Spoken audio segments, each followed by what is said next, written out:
Buat teman-teman dimanapun yang mungkin pernah salah paham gara-gara dapat potongan video tentang Ustadz Hussein. Oke. Jadi apa yang saya lakukan untuk mereka sebetulnya lebih banyak ke sayanya. Pokoknya saya mau sekarang donasi 10 juta, minggu depan dapat dokumentasinya lalu senang bahagia. Dalam pikiran teman-teman yang, wah ini bisa ngumpulin duit banyak nih. Enggak. Bismillahirrahmanirrahim. Assalamualaikum warahmatullahi wabarakatuh. Teman-teman apa kabar semuanya?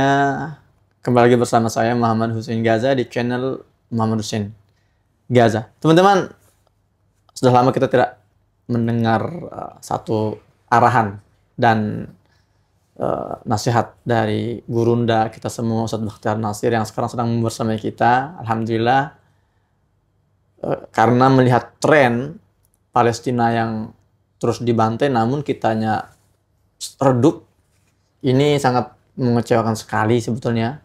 Ini sebuah pengkhianatan terhadap perjuangan warga Gaza. Maka kita meminta Ustadz Al-Mukarram UBN untuk memberikan kita motivasi dan sebetulnya langkah-langkah apa Ustadz untuk bisa kita gerakan di tengah umat hari ini Ustadz.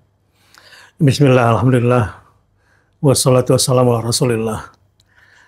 Teman-teman semua, terutama buat anak muda nih ya, yang lihat nih sekarang ini. Memang 78 tahun masa penjajahan ini bukan masa yang pendek. Kadang ada saat ini mana pemuda kita tuh semangat, kemudian tiba-tiba redup lagi. Ada perang, semangat lagi. Ada pembantaian, semangat lagi, redup lagi. Ini yang membuat kadang ada sebagian dari kita itu, dari anak-anak muda ini kemudian, udahlah, kepanjangan, kelamaan. Jadi endurance-nya itu semangatnya memang terbatas. Ya mungkin karena panjang. Karena panjang, mereka akhirnya ya up and down juga. Mungkin gak kuat stamina-nya untuk terus panjang. Nah, bagaimana caranya agar stamina ini tidak turun? Ya, ini yang paling penting kita perhatikan. Pertama, kita bicara dari sisi logika dulu lah, kalau anak muda ya. Nah, dari sisi logika, ada candaan begini. Lu sabar ya, gue 350 tahun dijajah, lu baru 78 tahun gitu ya. Tapi bahasa itu memang bukan untuk menjadi pembenaran terhadap situasi, tetapi belajarlah dengan kesabaran kami di Indonesia. Belajar dengan para pejuang kami yang terus berhenti secara turun-temurun, tidak pernah berhenti memperjuangkan sampai ja'a nasrullah. Ya, pertolongan Allah itu kemudian datang. Nah, anak-anak muda hari ini juga harus belajar seperti para pemimpinnya. Itu ya, bahwa satu sisi kita bangga ya sama Indonesia dan bisa menjadi pesan kepada teman-teman di Gaza agar bersabar. Tapi kita harus lebih banyak sabarnya dari mereka. Konsistensi kita juga terhadap membantu mereka ini juga harus panjang. Nah yang kedua, bahwa ketika kita merawat semangat membela Gaza dan Palestina itu, sebetulnya merawat semangat membela negara ini. Kalau saya sebetulnya, energi itu yang paling saya rasakan. Bahwa sebetulnya sedikit banget bantuan saya buat Palestina. Tetapi manfaatnya buat diri saya sendiri dan buat negara saya itu lebih besar. Misalnya gini, saya mau cari momen apa untuk merawat nasionalisme saya? Saya harus mencari momen apa untuk bisa merasakan nikmat kemerdekaan? Dengan melihat Gaza, dengan simpati dan empati kepada mereka, dengan ikut berjuang bersama mereka, saya menjadi terpanggil. Betapa bersyukurnya saya hidup pada hari ini. Betapa bahagianya saya di alam merdeka hari ini. Nah, kesyukuran inilah yang kemudian saya tuangkan agar saya tetap harus berjuang untuk Indonesia. Dan saya jadikan energi Gaza itu, energi Palestina, energi Al-Aqsa itu sebagai energi untuk membangun bangsa ini. Itu yang membuat saya akhirnya semangat terus. Oke. Jadi apa yang saya lakukan untuk mereka sebetulnya lebih banyak ke sayanya. Ya. Untungnya. Ini barangkali yang disebut dengan barokna haulahu. Kayak maksudnya ketika kita memperjuangkan tanah yang berkah ini, Iya. keberkahannya itu akan kembali kepada kita. Iya, dan saya merasakan langsung kalau itu. Iya. Sama Sat juga Sat. Iya. Sat, ada dua hal Sat yang Ana mau antum komentari Sat. Dua pandangan Ana butuh komentar antum. Pertama tentang bahwa kita sebagai anak muda, aktivis terutama para mahasiswa yang selama ini berusaha ingin menyuarakan dan mengubah arah peradaban Indonesia menjadi lebih baik. Masih banyak di antara kita ini yang merasa bahwa dengan bergerak atau dengan mendikte fenomena politik di dalam negeri ini itu bisa mengubah masa depan politiknya lebih baik. Padahal kan Indonesia sebagai sebuah negara kan terikat dengan nama internasional. Yeah. Dan hari ini kan pusat geopolitik itu kan di Palestina itu kan, artinya selama peradaban di sana tidak berubah, kita pun tidak akan berubah. Yeah. Ya, itu yang pertama. Yeah. Yang kedua, tadi sebetulnya kata-kata antum itu ada satu hikmah yang berusaha saya suarakan sekarang, saya bahasakan, dan ini sering saya sampaikan juga di berbagai forum, bahwa ketika kita sudah komitmen memperjuangkan tanah Baitul Maqdis yang berkah ini, pada hakikatnya, atau ketika kita sedang berusaha membebaskan mereka, pada hakikatnya mereka sedang membebaskan kita. Yeah. Membebaskan kita dari visi misi yang remeh-temeh. Yeah, dan sebetulnya dengan kita membawa nama Indonesia ke dalam kancah geopolitik, kita juga sedang mengangkat martabat dan derajat negara ini. Yeah. Gimana Sat, komentar Anda? Ya setuju. Bahwa untuk arah politik dalam negeri kita nih, dengan kita banyak belajar dari sana, ya, dengan melihat bagaimana mereka bisa keluar dari tekanan-tekanan yang begitu berat, sehingga bisa mengambil keputusan lebih jernih. Saya kira saya sendiri di Indonesia ini, ketika harus bergabung dengan kekuatan-kekuatan politik, saya menghindari hal-hal yang bersifat kepentingannya itu remeh, receh, sebentar. Atau sebatas ingin berkuasa gitu. Ya. Tetapi belum tentu mampu membawa bangsa ini ke arah yang lebih baik. Nah, justru sebaliknya, bagaimana seharusnya membangun sebuah bangsa? Kalau kita lihat Vietnam misalnya, kenapa bisa lebih cepat dari kita? Korea Selatan di mana kita lebih dahulu. Akhirnya karena negaranya maju, maka dirinya juga sejahtera, rakyat juga sejahtera. Dengan belajar dari Gaza, saya kira kita bisa melihat semua dari awal. Maka pandangan antum tadi itu, yang pertama saya setuju. Ya, saya setuju, itu bagus sekali. Nah sekarang yang kedua, yang memang barokna fiha lil alamin. Al-Anbiya. Ya, di 71 itu. Ya nyata bahwa bukan haulahu kan, tetapi bukan hawalaihi maksud saya, tapi haulahu. Kemudian fiha lil alamin, untuk semuanya. Rugilah kita kalau ada momen begitu besar, korban yang begitu besar, pengeluaran yang begitu besar, bahkan sekarang ini energi dunia terserap ke situ. Bisa dikatakan gitu ya? Yeah. Energi politik, energi ekonomi, energi sosial, energi hukum, keserap semua kan ke situ. Nah, ini justru menjadi minimal nih buat anak muda. Kalau mau belajar ilmu, politik, hukum, sosial, budaya, kemanusiaan, lain-lain, ini momennya buat belajar. Masya Allah. Ya, momen kalian perhatikan sepenuh hati yang ada di sana. Dan ambil itu untuk membangun diri kalian sendiri. Membangun keluarga kalian, bahkan sampai membangun negara kalian. Nah, inilah sebetulnya yang nanti akan menjadi modal besar setiap anak muda ini kalau belajar dari anak-anak Gaza ya. Oke lah mereka hari ini sedih, menangis, kehilangan orang tua. Tapi mereka cepat bangkit kan ya. Move on kan. Yep. Masa cuma gara-gara diputusin pacar kayak pengen bunuh diri gitu. Kan receh banget gitu ya. Depresi langsung. Iya nggak? Nah, begitu juga Anda nih anak-anak muda. Orang tua masih ada. Nge-gadget terus, nge-game terus. Ya. Coba lihat anak di Gaza. Masih pengen ada orang tuanya. Masih ingin belajar dari orang tuanya. Mereka udah kehilangan. jangan sampai dengan anak muda kehilangan momen hebat bersama orang tuanya. Ya, nanti ketika orang tuamu sudah tua atau orang tuamu udah nggak ada, baru kamu mau belajar. Sekarang jangan sampai jadi kaum rebahan. Ini saatnya Gaza, kalau kalian mau jadi orang besar, kalian punya apa, produk apa, masuk ke wilayah ini, orang seluruh dunia akan kenal kan. Lihat yang pasang poster ikut demo, ya, dengan bahasa yang menarik, yang ahli desain grafis, yang ahli konten kreator. Dia sekarang menikmati banyak hal untuk bisa berada di percaturan internasional, karena berada di wilayah yang energi dunia sekarang berada di sini. Ya, terserap ke situ. Rugi kalau Anda tidak menjadi bagian dari itu. Nah, lebih lagi kalau Anda seorang petarung, ya, menjadi anak muda sesungguhnya, yang ingin kerja cepat, kerja berani, buktikan kalau lu anak muda di sini. Kalau enggak, berarti lu udah tua sebelum waktunya.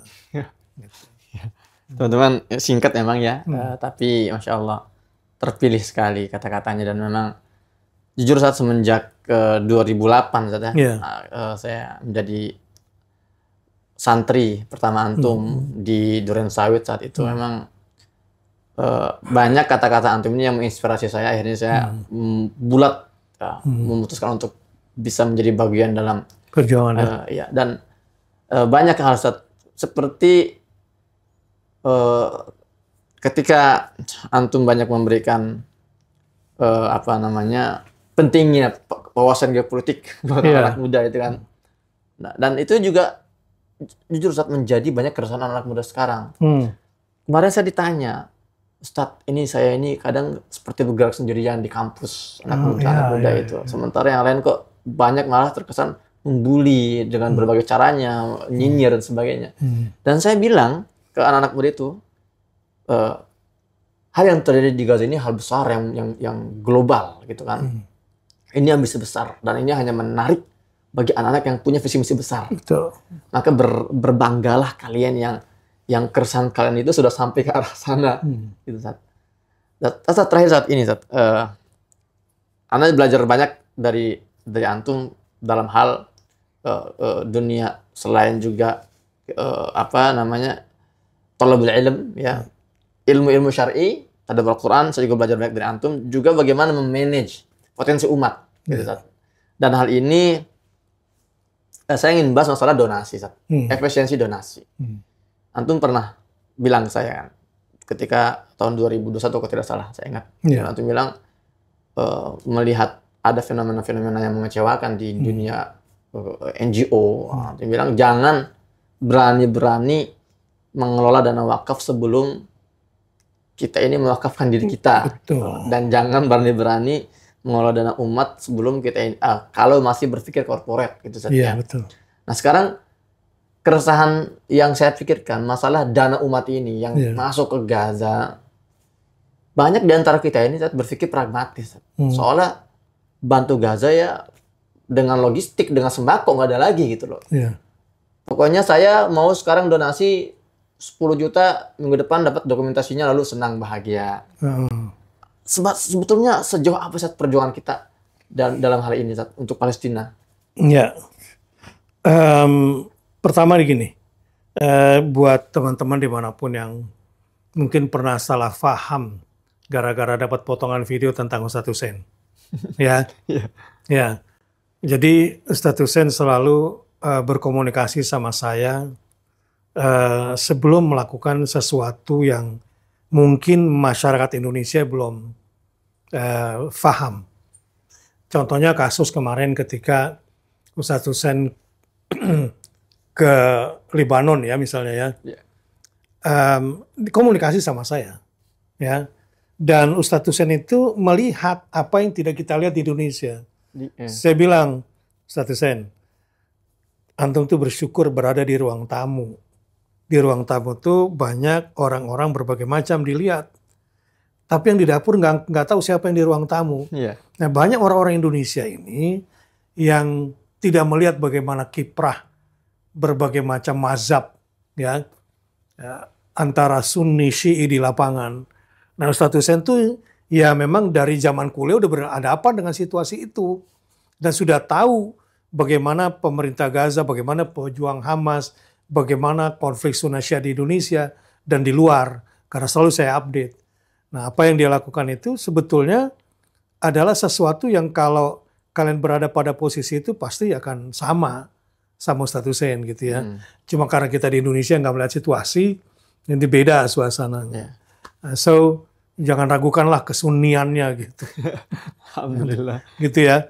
Nah, ini saya kira keliru kalau ada yang menuduh yang aneh-aneh. Nah, ya, sekarang isu Palestina ini, siapapun yang mau jadi politisi, pakai Palestina. Siapapun yang mau jadi menteri, mau jadi pejabat, mau jadi presiden, bukan cuma di Indonesia, di luar, pakai isu Palestina. Jadi komunitas politik kan? Nah, sudah komunitas macam-macam. Termasuk komunitas popularitas. Ya. Nah, kalau statusnya dulu sebetulnya cita-citanya ke Palestina ya ingin jadi syuhada gitu kan, bersama para syuhada di sana. Nah, nyatanya tapi belum layak. Belum dikasih sama Allah gitu kan. Belum dikasih, artinya waktunya nanti barangkali setelah membuktikan kesungguhannya. Dan sampai hari ini termasuk yang tidak berubah. Gitu ya. Nah, jadi cara Ustadz Hussein dan para pejuang dalam mengumpulkan dana itu nggak sama dengan teman-teman di event organizer. Ya, beda semangatnya. Itulah makanya saya bilang, jangan coba-coba mengumpulkan dana wakaf umat kalau you belum mewakafkan diri, itu akan patah itu. Kamu yang akan mengerikan dirimu sendiri. Sebab materi ini kayak ular. Kalau kamu tidak kandangnya di kandang yang tepat, kamu yang dimakan. Atau kamu tidak kasih makan dia di waktu yang tepat, kamu yang akan dimangsa. Ya, gambarannya kan gitu tuh, harta itu. Nanti di akhirat kan kayak gitu. Kita dililit sama si ular, ular bilang, akulah hartamu. Sebelum kamu dicaplok oleh dia, akulah hartamu waktu kamu di dunia, baru pala kamu dicaplok. Ya. Nah, inilah bedanya para, saya menyebutnya pejuang pembebas Baitul Maqdis yang sesungguhnya dalam peran perjuangan. Saya kalau boleh milih, saya di sana aja lah gitu, di front terdepan biar matinya duluan gitu. Tapi apa kata teman di sana waktu kita ketemu di Gaza? Janganlah. Kenapa? Ya tugas antum bukan di sini gitu. Tugas antum ya di Indonesia, bagaimana bantu kami sosialisasikan, informasikan. Jangan egois nanti, gitu kan? Ya saya bilang, kamu egois, kamu enak dekat pintu surga di sini. Saya bilang, kalian dekat pintu surga di situ. Saya masih lama kalau gini. Baru ada hadis, man jahaza ghazian faqad ghaza. Nah, semangat teman-teman yang betul-betul berjuang ketika menggalang donasi itu nggak sama dalam pikiran teman-teman yang, wah ini bisa ngumpulin duit banyak nih. Enggak. Ingat, ada amanah. Barang siapa yang membekali para pejuang, maka mereka mendapatkan pahala pejuang. Ini dulu yang harus disesuaikan, tuh minimal itu. Sebelum mewakafkan diri. Sejauh mana bahwa Anda sudah berkorban untuk itu. Jangan jadikan ini sebagai lahan bisnis Anda. Dan ketika hadis itu saat mempersiapkan perbendaharaan perjuangan, kan persiapan itu kan macam-macam saja. Tidak hanya logistik yang dikonsumsi. Betul. Tapi juga media terutama ya. Edukasi. Kalau perlu ya.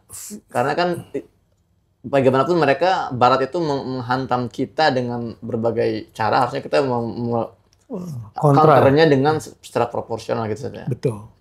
Jadi kepada teman-teman yang sudah terlanjur ikut terlibat di sini, saran saya coba perbaiki niat, ya, coba perbaiki lagi cara kerjanya, berkomunikasilah ya dengan mereka-mereka yang Anda anggap bisa Anda percaya untuk bekerja sama supaya Anda tidak terprosok pada hal-hal yang merugikan Anda sendiri.